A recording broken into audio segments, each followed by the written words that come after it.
Hola, ¿cómo están? Soy René López Villamar y esto es Teoría del Caos, transmitiendo desde La Tabacalera en el centro de la Ciudad de México. Para este video nos llegó una pregunta de mi queridísima amiga Natalia Luna, que dice así: Querido René, tengo una pregunta para tu canal, pero desde el celular no encuentro la sección de comentar, iconito de llorar. ¿Qué opinión te merecen los escritores, escritoras y poetas que escriben con faltas de ortografía intencional e involuntario? @carita preocupada. Hola Natalia, pues para esto tengo una respuesta corta y una respuesta larga. La respuesta corta es que me importa un pepino la ortografía de los demás. Aunque es otra historia si me preguntas qué pienso de la gente que utiliza arrobas en vez de vocales. Pero como la respuesta corta no tendría mucho sentido hacer un video para YouTube, vamos con la respuesta larga. Atención, 3, 8, 9, 5, 9. Quisiera iniciar este video hablando un poco sobre mí, porque para entender mi postura sobre la ortografía, creo que tengo que contar un poco de mi historia. Cuando yo tenía 24 o 25 años, no tenía ni la menor idea de cómo escribir. Y casi podría decir que un año o dos antes, es decir, cuando tenía 22, 23, aparte de eso, no solo no sabía cómo escribir, sino que no me importaba. Cuando yo tenía 18 años, entré a la universidad y entré a estudiar Ingeniería Electrónica. Ingeniería Electrónica es famosa porque es una de las carreras más difíciles que puedes estudiar. Y de hecho todo indica que lo fue. Lo cual explicaría por qué, aunque la acabé, terminé odiándola. Pero a pesar de que era una carrera muy difícil, muy exigente, y que al final la gente que sale de ahí en general es muy bien pagada, aunque claro, nadie iba a contar con que la Ley Federal de Telecomunicaciones, que se emitió hace unos años, iba a hacer que el negocio de las comunicaciones en México ya no fuera redituable, y supongo yo que la mayoría de mis compañeros ahorita están sin trabajo o manejando un Uber. Los mejores maestros que he tenido en mi vida sin duda los tuve en esa carrera. Eran gente verdaderamente brillante y a nadie le importaba.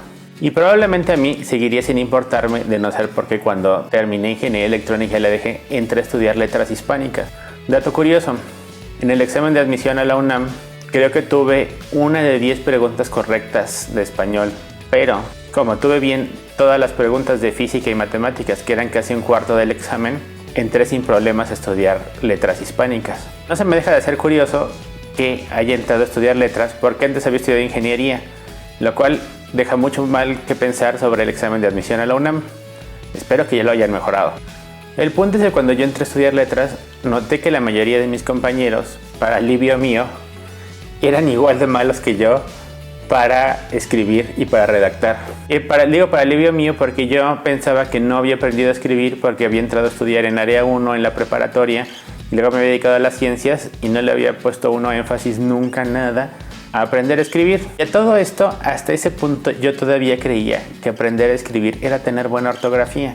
Y el punto es que no sé cómo pasé el primer año de Letras Hispánicas, porque también seguí sin escribir. Para aprender a escribir español bien, porque me atrevo a decir que escribo más o menos bien, tuve que estudiar dos cosas en la facultad: latín y español superior. Hasta que no aprendí la estructura del español, primero estudiando su historia a través del latín y en segunda estudiando su estructura sintáctica en español superior con una excelente maestra, no pude empezar a escribir bien. Lo que sí era muy notorio es que, a diferencia de cuando estudié Ingeniería Electrónica, en Letras Hispánicas la ortografía era muy importante. Por eso uno de los insultos favoritos mientras estaba en Filosofía y Letras, que desafortunadamente hace mucho no tengo tiempo de ocupar, es checa tu RAE.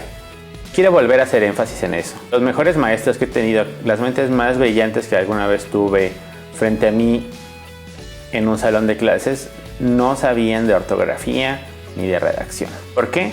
Porque escribir es como subir una montaña. Pero no puedo hablar de metáforas de escritura con el estómago vacío. Así que vamos a prepararnos algo de comer. Lunes por la tarde y como de costumbre en la Ciudad de México ya está cayendo la lluvia torrencial. Pero no puedo perder demasiado el tiempo pensando en la lluvia porque voy a hacer uno de los platillos más ambiciosos que jamás se me habían ocurrido hacer, que son hamburguesas.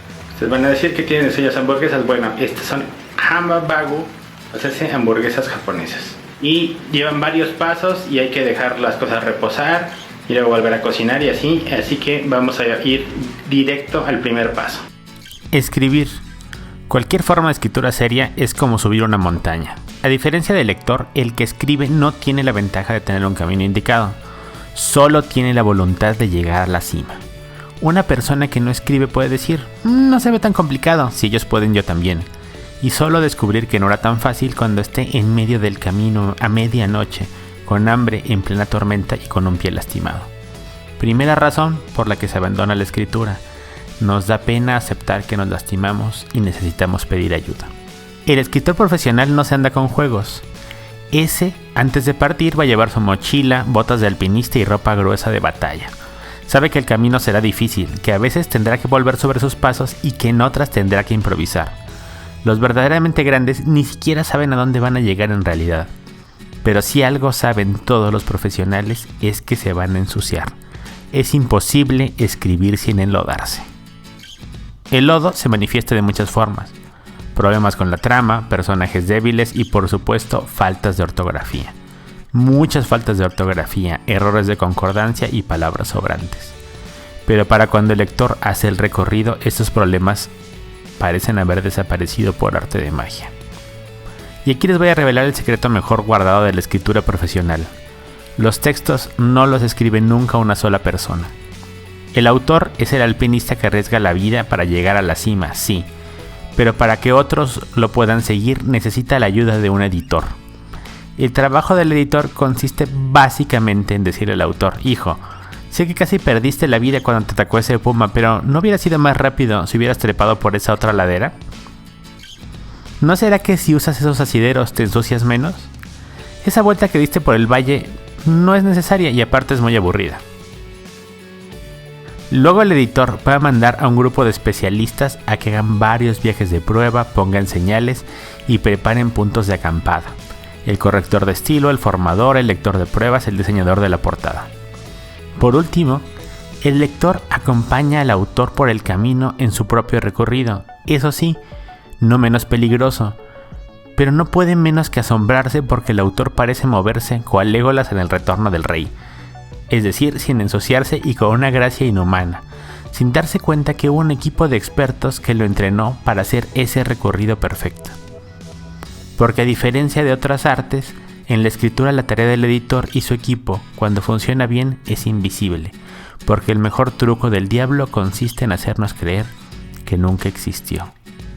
Segunda razón por la que la gente deja de escribir. No sabe que antes de poder hacer el recorrido sin ensuciarse, tiene que mancharse los pantalones. Muy bien, en lo que se enfrían un poco las hamburguesas para que las podamos poner en la sartén, vamos a dejarlas un rato en el congelador y quiero hablar un poco de por qué a veces, o más bien muchas veces, no notamos las faltas de ortografía. Y esto es un hecho muy curioso. Resulta que, y esto ya lo sabemos, nuestro cerebro está diseñado para corregir ciertos pequeños datos de la realidad de forma que nos sea más accesible. Es decir, si nuestro cerebro ve un patrón casi perfecto, va a completar esa parte que le falta al patrón para que lo podamos comprender completamente.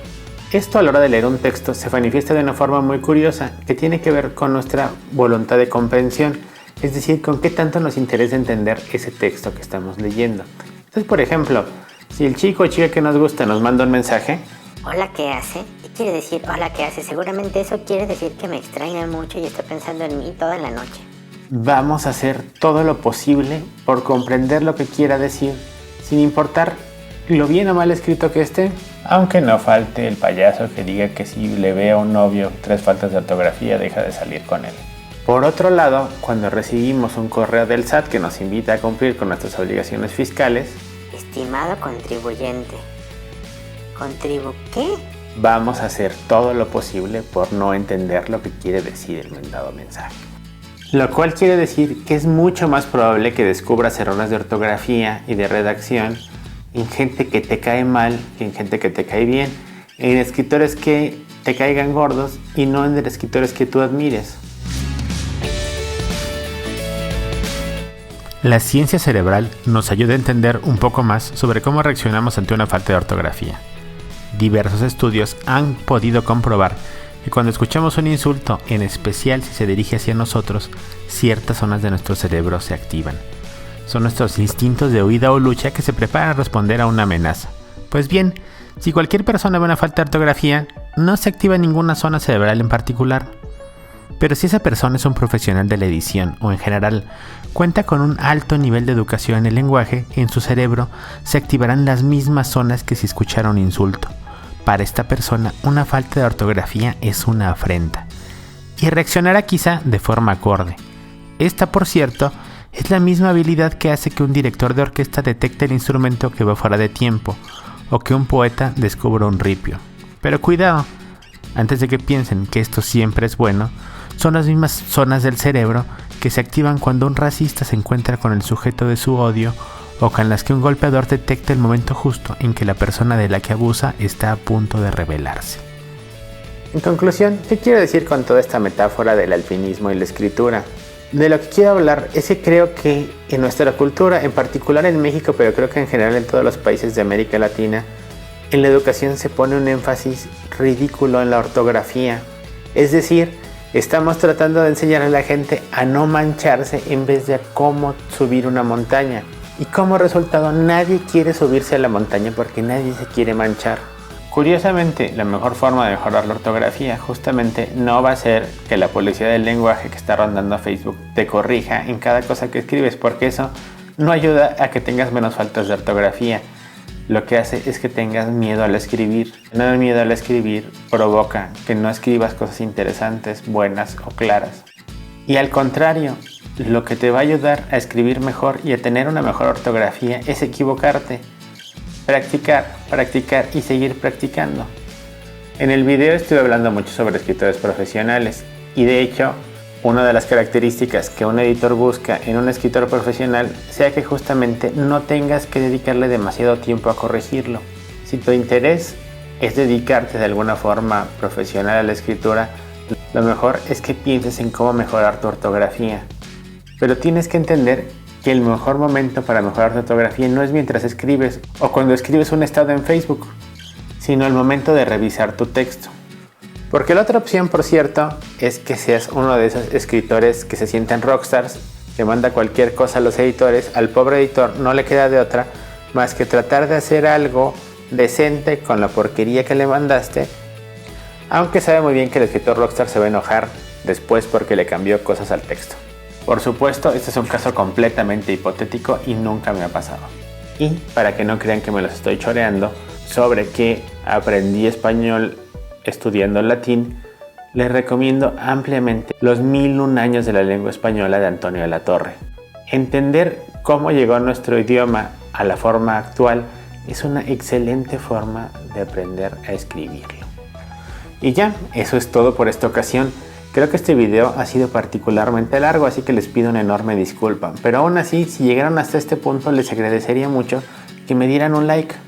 Recuerden que cada vez que me dan un like, un adolescente descubre cómo poner acentos en el teclado de su teléfono móvil. Pero más que un like, me encantaría que me dejaran un comentario. Si no saben qué comentario poner, siempre pueden poner "Checa tu RAE". Chavo.